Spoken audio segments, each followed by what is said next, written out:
नमस्कार दोस्तों, the education catalyst के कथा कहानी संग्रह में आपका स्वागत है। आज की हमारी कहानी का शीर्षक है शतरंज के खिलाड़ी, जिसके लेखक हैं मुंशी प्रेमचंद्र। वाजिद अली शाह का समय था। लखनऊ विलासिता के रंग में डूबा हुआ था। छोटे बड़े, गरीब अमीर सभी विलासिता में डूबे हुए थे। कोई नृत्य और गान की मजलिस सजाता था तो कोई अफीम की पिनक ही में मजे लेता था। जीवन के प्रत्येक विभाग में आमोद प्रमोद का प्राधान्य था। शासन विभाग में, साहित्य क्षेत्र में, सामाजिक अवस्था में, कला कौशल में, उद्योग धंधों में, आहार व्यवहार में सर्वत्र विलासिता व्याप्त हो रही थी। राज कर्मचारी विषय वासना में, कविगण प्रेम और विरह के वर्णन में, कारीगर कला बत्तू और चिकन बनाने में, व्यवसायी सुर में, इत्र मिस्सी और उपटन का रोजगार करने में लिप्त थे। सभी की आंखों में विलासिता का मद छाया हुआ था। संसार में क्या हो रहा है इसकी किसी को खबर ना थी। बटेर लड़ रहे हैं, तीतरों की लड़ाई के लिए पाली बदली जा रही है। कहीं चौसर बिछी हुई है, पौबारा का शोर मचा हुआ है, कहीं शतरंज का घोर संग्राम छिड़ा हुआ है। राजा से लेकर रंक तक इसी धुन में मस्त थे। यहाँ तक कि फकीरों को पैसे मिलते तो वो रोटियां न लेकर अफीम खाते या मादक पीते। शतरंज, ताश, गंजीफा खेलने से बुद्धि तीव्र होती है, विचार शक्ति का विकास होता है, पेचीदा मसलों को सुलझाने की आदत पड़ती है। ये दलीलें जोरों के साथ पेश की जाती थी। इस संप्रदाय के लोगों से दुनिया अब भी खाली न है। इसलिए अगर मिर्जा सज्जाद अली और मीर रोशन अली अपना अधिकांश समय बुद्धि तीव्र करने में व्यतीत करते थे तो किसी विचारशील पुरुष को क्या आपत्ति हो सकती थी। दोनों के पास मौरूसी जागीरें थी, जीविका की कोई चिंता न थी। घर में बैठे चौखटियां करते थे, आखिर और करते ही क्या। प्रातःकाल दोनों मित्र नाश्ता करके बिसात बिछाकर बैठ जाते, मूरे सज जाते और लड़ाई के दांव पेच होने लगते। फिर खबर न होती थी कि कब दोपहर हुई, कब तीसरा पहर, कब शाम। घर के भीतर से बार बार बुलावा आता कि खाना तैयार है। यहाँ से जवाब मिलता, चलो आते हैं, दस्तरख्वान बिछाओ। यहाँ तक कि बावर्ची विवश होकर कमरे में ही खाना रख जाता था और दोनों मित्र दोनों काम साथ साथ करते थे। मिर्जा सज्जाद अली के घर में कोई बड़ा बूढ़ा न था, इसलिए उन्हीं के दीवान खाने में बाजियां होती थी। मगर यह बात न थी कि मिर्जा के घर के और लोग उनके इस व्यवहार से खुश हों। घर वालों का तो कहना ही क्या, मोहल्ले वाले, घर के नौकर चाकर तक नित्य द्वेषपूर्ण टिप्पणियां किया करते थे। बड़ा मनहूस खेल है, घर को तबाह कर देता है, खुदा न करे किसी को इसकी चाट पड़े। आदमी दीन दुनिया किसी के काम का नहीं रहता, न घर का न घाट का, बुरा रोग है। यहाँ तक कि मिर्जा की बेगम को इससे इतना द्वेष था कि अक्सर खोज खोज कर पति को लताड़ती थी, पर उनको इसका अवसर मुश्किल से मिलता था। वह सोती रहती तब तक बाजी बीत जाती थी और रात को जब सो जाती तब कहीं मिर्जा जी घर में आते। हाँ, नौकरों पर वह अपना गुस्सा उतारती रहती थी। क्या पान मांगे हैं? कह दो, आकर ले जाएं, खाने की फुर्सत नहीं है। ले जाकर खाना सिर पर पटक दो, खाएं चाहे कुत्ते को खिलाएं। पर रूबरू वे भी कुछ ना कह सकती। उनको अपने पति से उतना मलाल ना था जितना मीर साहब से। उन्होंने उनका नाम मीर बिगाड़ू रख छोड़ा था। शायद मिर्जा जी अपनी सफाई देने के लिए सारा इल्जाम मीर साहब के ही सर थोप देते थे। एक दिन बेगम साहिबा के सर में दर्द होने लगा। उन्होंने लौंडी से कहा, जाकर मिर्जा साहब को बुला ला, किसी हकीम के यहाँ से दवा लाएं, जल्दी कर। लौंडी गई तो मिर्जा जी ने कहा, चल अभी आते हैं। बेगम साहब का मिजाज गर्म था। इतनी ताब कहा कि उनके सर में दर्द हो और पति शतरंज खेलता रहे। चेहरा सुर्ख हो गया। लौंडी से कहा, जाकर कह अभी चलिए, नहीं तो वो आप ही हकीम के यहाँ चली जाएगी। मिर्जा जी बड़ी दिलचस्प बाजी खेल रहे थे। 2 ही किस्तों में मीर साहब की मात हुई जाती थी। जुझला कर बोले, क्या ऐसा दम लबों पर है, जरा सब्र नहीं होता? मीर, अरे तो जाकर सुन ही आइए ना, औरतें नाजुक मिजाज होती ही हैं। मिर्जा जी, हाँ, चला क्यों ना जाऊं, 2 किस्तों में आपकी मात होती है। मीर, जनाब इस भरोसे न रहिएगा, वह चाल सोचिए कि आपके मुरे धरे रहें और मात हो जाए। पर जाइए, सुनाइए, क्यों खामखा उनका दिल दुखाइएगा। मिर्जा, इसी बात पर मात ही करके जाऊंगा। मीर, मैं खेलूंगा ही नहीं, आप जाकर सुन आइए। मिर्जा, अरे यार जाना पड़ेगा हकीम के यहाँ, सिर दर्द खाक नहीं, मुझे परेशान करने का बहाना है। मीर, कुछ भी हो उनकी खातिर तो करनी ही पड़ेगी। मिर्जा, अच्छा एक चाल और चल लूं। मीर, हरगिज नहीं, जब तक आप सुन नहीं आएंगे मैं मोहरे हाथ ही नहीं लगाऊंगा। मिर्जा साहब मजबूर होकर अंदर गए तो बेगम साहिबा ने त्योरियां बदलकर लेकिन कहराते हुए कहा, तुम्हें निगोड़ी शतरंज इतनी प्यारी है कि चाहे कोई मर जाए पर उठने का नाम नहीं लेते। नौज कोई तुम जैसा आदमी हो। मिर्जा क्या कहूँ, मीर साहब मानते ही नहीं थे। बड़ी मुश्किल से पीछा छुड़ाकर आया हूँ। बेगम क्या जैसे वह खुद निखट्टू है वैसे ही सबको समझते हैं? उनके भी तो बाल बच्चे हैं, ये सबका सफाया कर डाला। मिर्जा बड़ा लती आदमी है, जब आ जाता है तब मजबूर होकर मुझे भी खेलना पड़ता है। बेगम दुत्कार क्यों नहीं देते? मिर्जा बराबर के आदमी हैं, उम्र में दर्जे में मुझसे 2 अंगुल ऊंचे, मुलाहिजा करना ही पड़ता है। बेगम तो मैं ही दुत्कार देती हूँ, नाराज हो जाएं तो हो जाएं, कौन किसी की रोटियां खिला देता है? रानी रूठेगी अपना सुहाग लेगी। हरिया जा बाहर से शतरंज उठा ला। मीर साहब से कहना मियाँ अपना खेलेंगे, आप तशरीफ ले जाइए। मिर्जा हाँ, कहीं ऐसा गजब ना करना, जलील करना चाहती हो क्या? ठहर हरिया, कहाँ जाती है? बेगम जाने क्यों नहीं देते? मेरा ही खून पिए जो उसे रोके। अच्छा उसे रोका, मुझे रोको तो जानूं। यह कहकर बेगम साहिबा लहलाई हुई दीवान खाने की तरफ चली। मिर्जा बेचारे का रंग उड़ गया। बीवी की मिन्नतें करने लगे, खुदा के लिए तुम्हें हजरत हुसैन की कसम, मेरी ही मैयत देखे जो उधर जाए। लेकिन बेगम ने एक ना मानी, दीवान खाने के द्वार तक गई, पर एकाएक पर पुरुष के सामने जाते हुए पांव बंद से गए।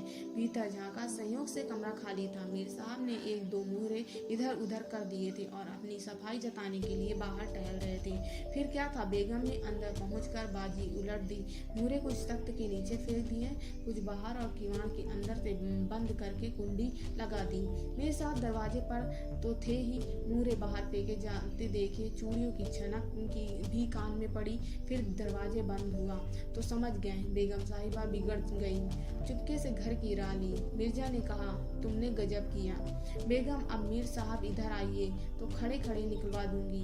इतनी लौ खुदा से लगाते तो वली हो जाते। आप तो शतरंज खेलें और मैं यहाँ चूल्हे चक्की की फिक्र में सिर खपाऊं। जाते हो हकीम साहब के यहाँ कि अब भी तामुल्य है? मिर्जा घर से निकले तो हकीम के घर जाने के बदले मीर साहब के घर पहुंचे और सारा वृत्तांत कहा। मीर साहब बोले, मैंने तो जब मुहरे बाहर आते देखे तभी ताड़ गया, फौरन भागा। बड़ी गुस्सेवर मालूम होती है, मगर आपने उन्हें तो सिर चढ़ा रखा है, यह मुनासिब नहीं।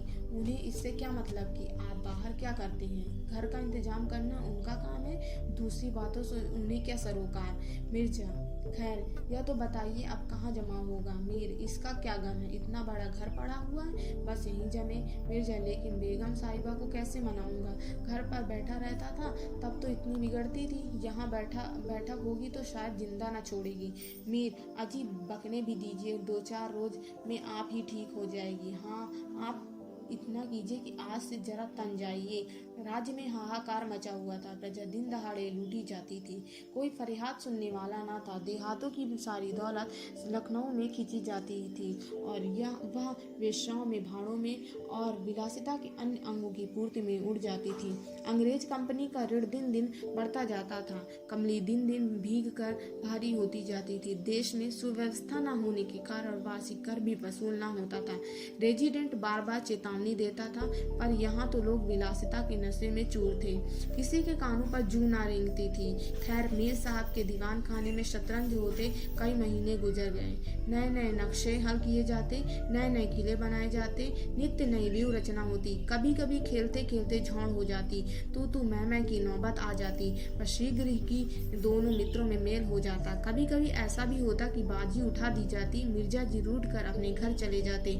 मीर साहब अपने घर में जा बैठते, पर रात भर की निद्रा के साथ सारा मानो मालिन्य शांत हो जाता था। प्रातःकाल दोनों मित्र दीवान खाने में आ पहुंचते थे। एक दिन दोनों मित्र बैठे हुए शतरंज की दलदल में गोते खा रहे थे।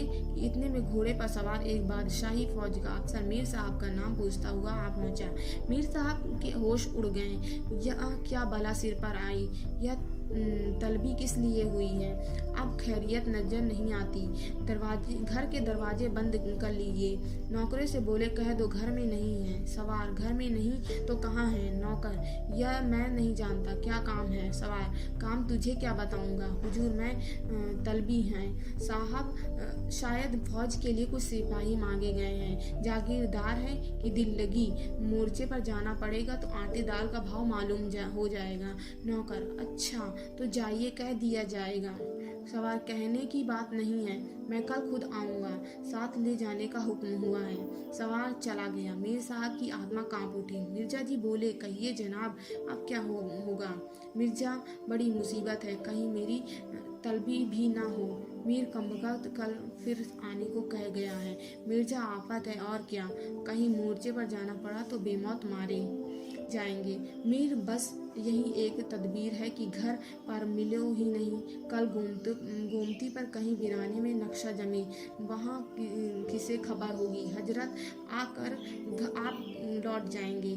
मिर्जा, वल्लाह आपको खूब सूझी, इसके सिवाय और कोई तदबीर ही नहीं है। दूसरे दिन से दोनों मित्र मुंह अंधेरे घर से निकल खड़े होते थे। बगल में एक छोटी सी तरी दबाए डिब्बे में गिलौरियां भरे गोमती पार की एक पुरानी वीरान मस्जिद में चले जाते, जिसे शायद नवाब आसिफुद्दौला ने बनवाया था। रास्ते में तंबाकू, चिलम और मदरिया ले लेते और मस्जिद में पहुंच दरी बिछा हुक्का भर कर शतरंज खेलने बैठ जाते थे। फिर उन्हें दीन दुनिया की फिक्र न रहती थी। किस्त, शह आदि दो शब्दों के सिवा उनके मुंह से और कोई वाक्य ना निकलता था। कोई योगी भी समाधि में इतना एकाग्र ना होता होगा। दोपहर को जब भूख मालूम होती तो दोनों मित्र किसी नानबाई की दुकान पर जाकर खाना खाते और एक चिलम हुक्का पीकर फिर संग्राम के क्षेत्र में डट जाते।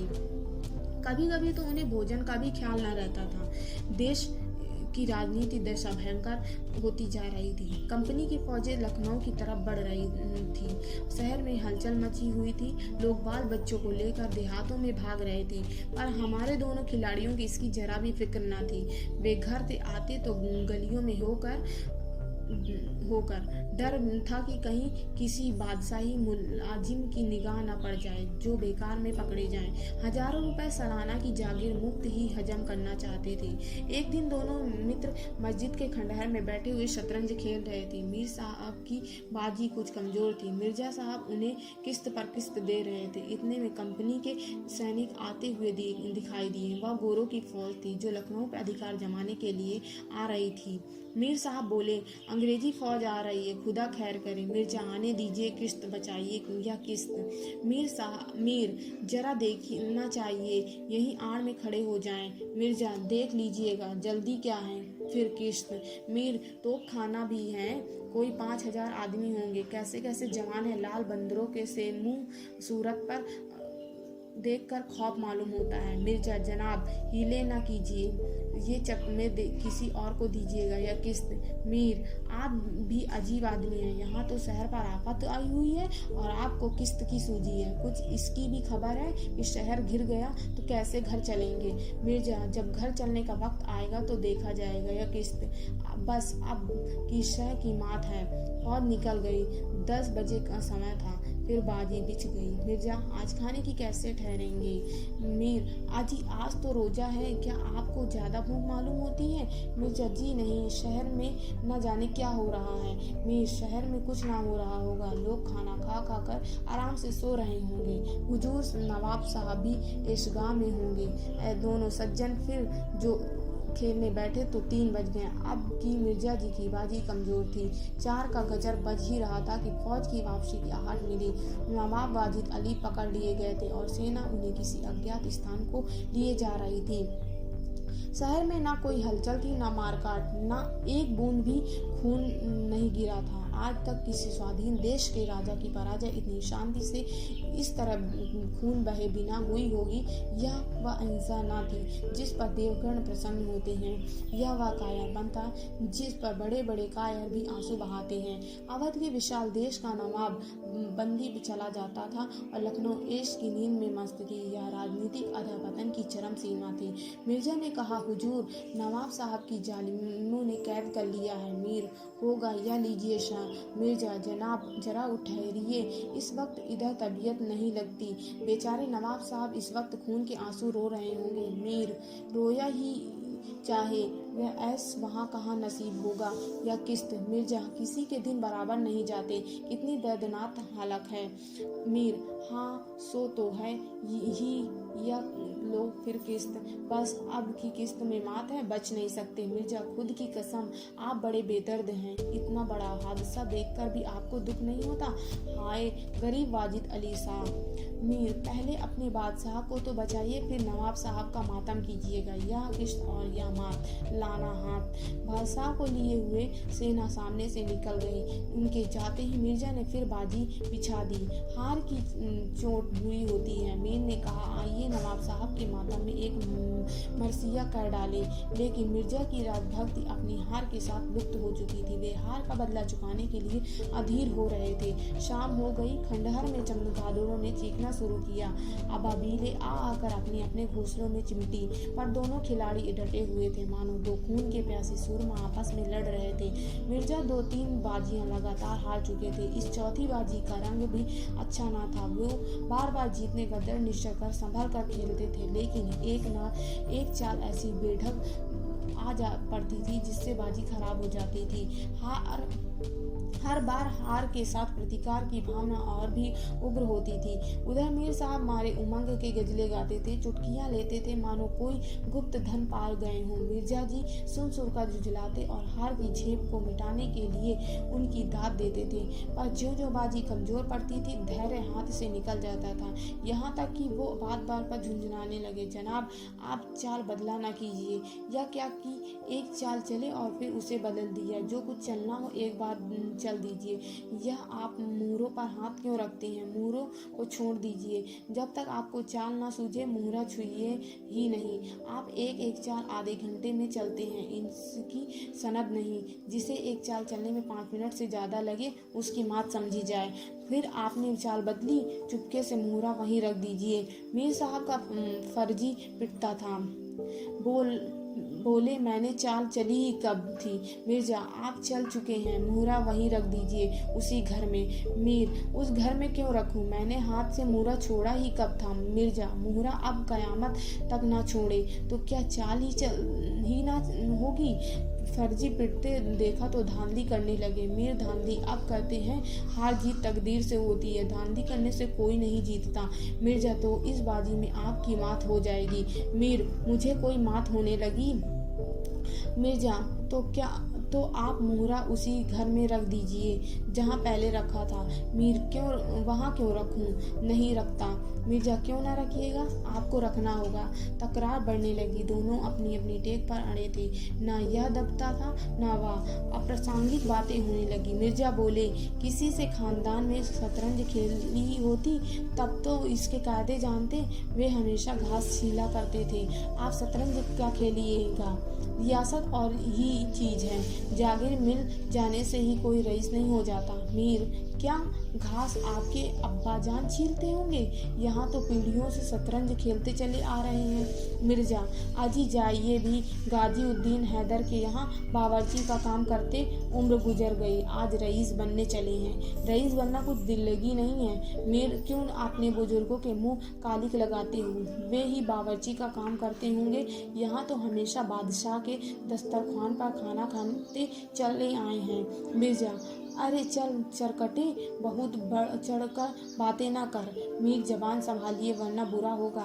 मैं ऐसी बातें सुनने का आदी नहीं हूँ। यहाँ तो किसी ने आंखें दिखाई कि उसकी आंखें निकाली हैं। हौसला। मिर्जा, आप मेरा हौसला देखना चाहते हैं तो फिर आइए, आज 2-2 हाथ हो जाए, इधर या उधर। मीर, तो यहाँ तुमसे दबने वाला कौन है? दोनों दोस्तों ने कमर से तलवारें निकाल ली।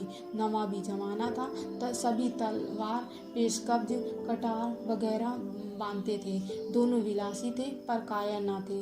उनमें राजनीति भावों का अधःपतन हो गया था। बादशाह के लिए बादशाह बादशाहत के लिए क्यों मरे, पर व्यक्तिगत वीरता का अभाव ना था। दोनों जख्म खा कर गिरे और दोनों ने वहीं तड़प तड़प कर जाने दे दी। अपने बादशाह के लिए जिनकी आंखों से एक बूंदे आंसू न निकालता, उन्हीं दोनों प्राणियों ने शतरंज के माजिए की रक्षा में प्राण दे दिए। अंधेरा हो चला था, बाजी बिछी हुई थी, दोनों बादशाह अपने अपने सिंहासनों में बैठे हुए थे, मानो इस दोनों वीरों की मृत्यु पर रो रहे हों। चारों तरफ सन्नाटा छाया हुआ था। खंडहर की टूटी हुई मेहराबें, गिरी हुई दीवारें और धूल धूसरित मीनारें इन लाशों को देखती और सिर धुनती थी। अगर आपको हमारी कहानी अच्छी लगी हो तो प्लीज़ हमारे चैनल को सब्सक्राइब करिए। Thank you.